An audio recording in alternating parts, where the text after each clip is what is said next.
makipagkuhan sa mga matatanda.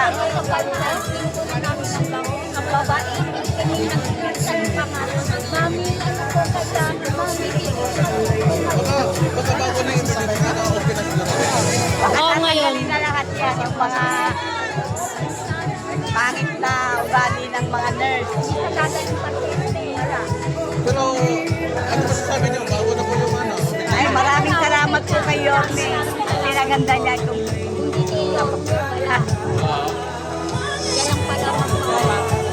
Baka yung experience yung nakaraan, ano na lang sila ngayon, mga nakalipas na, baka okay na ngayon.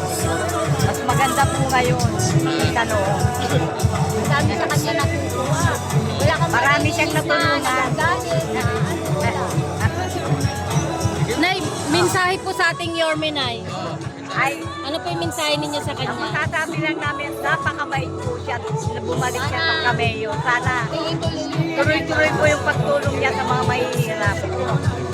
Para pagpalagi siya kaso nito. Walang magagalit. Ano po ba sasabi niyo ngayon at meron na po kayo bago na yung emergency hospital? Ay, tuwan-tuwa po kami kasi yung mga mahihirap na kagaya namin, mas mahirap, nakakapunta na po dyan. Sana hindi na po kami lalayo dito rin lang po kami nakatira. Maraming ngayon na maganda niya yung Wala po kang masasabi ng masama. Kung mabuti yan ang ginawa niya talaga. Napakabait niya, matulungin. Kahit sa ating Pilihan, nagpunta ako. Hindi naman ako nangyayari ng pamasahe. Hindi niya ako pamasahe. Meron po akong pamasahe. Hindi lang kami po. Diba? Nakakapit sa Pilihan. Napakabait. Maraming salamat po. Maraming salamat. Ano po yung masasabi nyo na nabuksan na po itong Sampaloc Hospital? Siyempre po, nagpapasalamat po kami ng marami dahil isa po rin ako sa isang pasyente dyan, way back pa po. Ngayon, napakaganda na po ng hospital ng Sampaloc through the courtesy of Mayor Isko Moreno. Talaga pong maasahan kayo, Mayor. God bless you po. Ayan. Nay, ano po yung mensahe nyo sa ating Yorme, Nay? Mayor Isko, yun nga, papasalamat kami ng marami. Sana po pagpatuloy yung mga gandang proyekto ninyo sa Kamaynilaan. Kami mga senior citizen talagang ramdam namin ang inyong pagmamahal po sa amin. Naiiyak na naman ako. Bakit ka naiiyak, Nay? Ano po yung ano Kasi nyo? ako matagal na rin pasyente dyan. So nakita ko ang progreso ng hospital ng Sampaloc. So this time talagang iba po talaga. So wala naman po offense sa mga nakaraan. Pero salamat po Mayor, yun na lang masasabi ko. Ayan. Ingat po kayo. Huwag po masyadong magpakapagod ha. Para kayo pa rin ang mayor namin. Hanggang bitin, susuportahan namin kayo. Thank you, Nay.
Sabi kong ano, yung isa na natin para bigyan condition siya.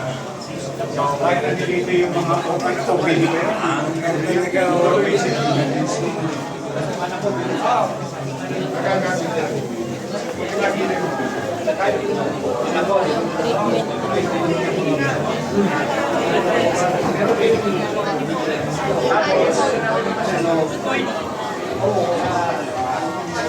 Yung mechanism niya kasi. Tapos yung aircon, mag-i-maintenance. Kumuha sila na step, tapo.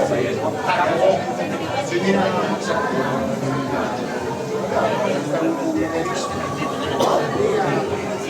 Sige na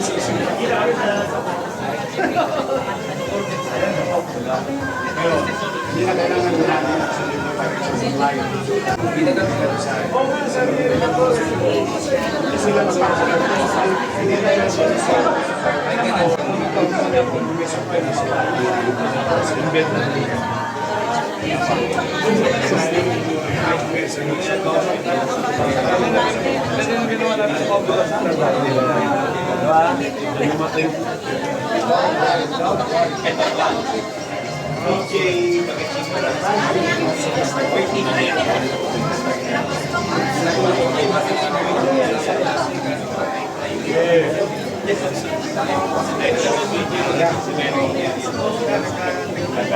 boss.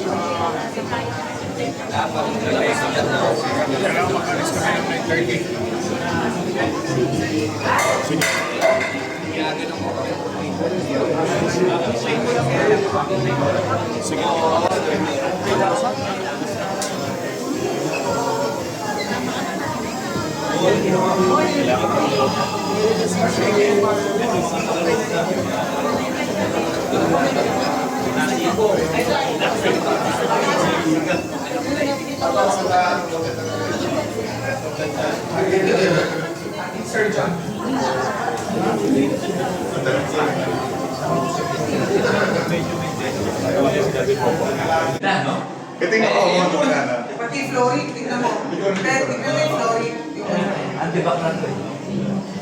Ito po yung flooring, anti-back na din.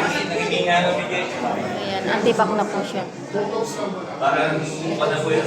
Okay, ginaling sa luma. Gawin na ako dito. Good. Very good.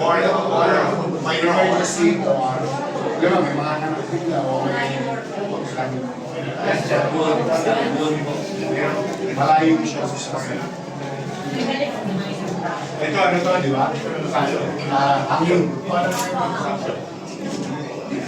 Talaga na emergency. Parang hindi na minor Ang outpatient dito sa nakagain tayo ng dalawang bigay ni bed, ba? Antibacterial na po. Antibacterial. Kaya nga po. Antibac na yan. May case of Manila COVID. Hindi ko kayo alam. Sa akin, inagay ko na. Ito lang. Oo, ganda ng pintura ko. Kaya,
Ito po yung treatment room.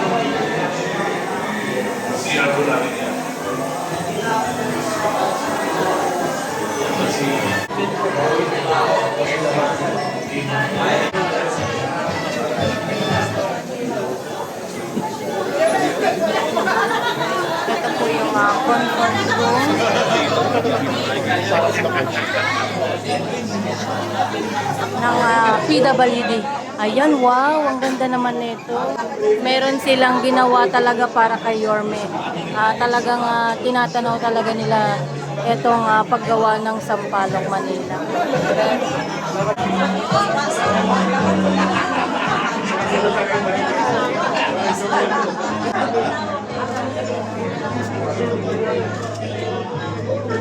Pwede pa lang.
Ito po yung OBER.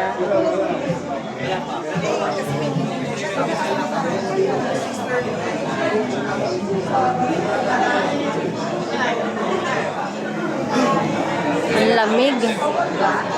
Ayan, Matsala Yorme.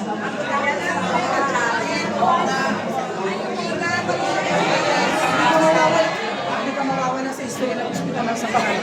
Maski dyan, nandiyan.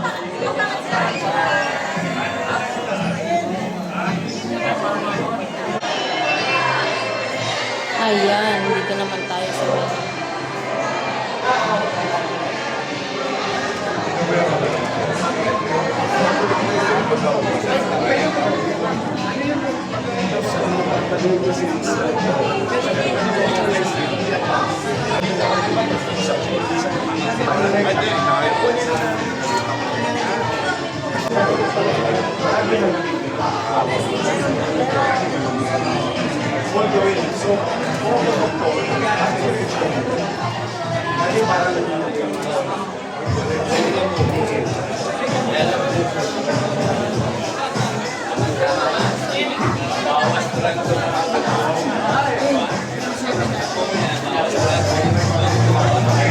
Huli mo na siya pasa mo. Darating naman na si Kisi. Ha? Sige. See you.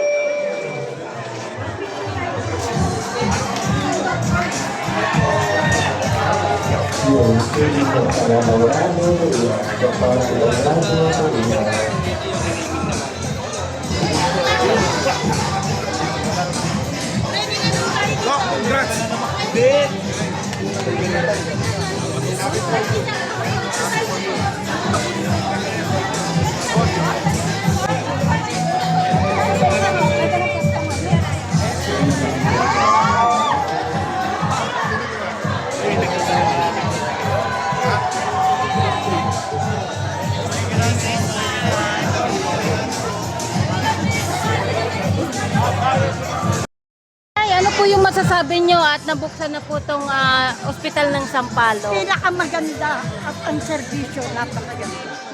Totoo yan na, napakaganda. Wala akong masasabi, nakakaiyak sa ganda ng pinakikita ng Ayan, masaya po ba kayo, Nay? Siyempre, nandiyan ang mga taong mababait. Lalo na si Dr. Siso. Wala akong masabi. Ayan, mensahe po sa ating Yorme, Nay. Kayo, wala akong masabi. Noon pa yan. Lumatakot ang baka pa yan ang poste. Ano ko na yan. Mahal na mahal ko yung mga bata. Napapakita ng maganda, hindi kami tinatalsuran, hindi ka gaya ng isang konsihal, hindi ka nakilala pagka. Kilala ka na. Hindi namin kailangan ng pera. Yung harapin lang kami, maligaya na kami. Tama ba? Tama Tanda na. kami. Nakakaiyak lang na. Totoo yung sinasabi. Napaiyak na si Nanay. Sorry, Nay, Oo yan. Hindi ko kailangan ng pera. Ay kailangan ko harapin lang kami. Maligaya na kami. Ayun. Talagang totoo. Masaya ka ngayon na, no? Sayang masaya. Napakabait ni Mayor na. Thank you na yan. Makasabi dyan. May dadain ako dyan. Thank you, Nay.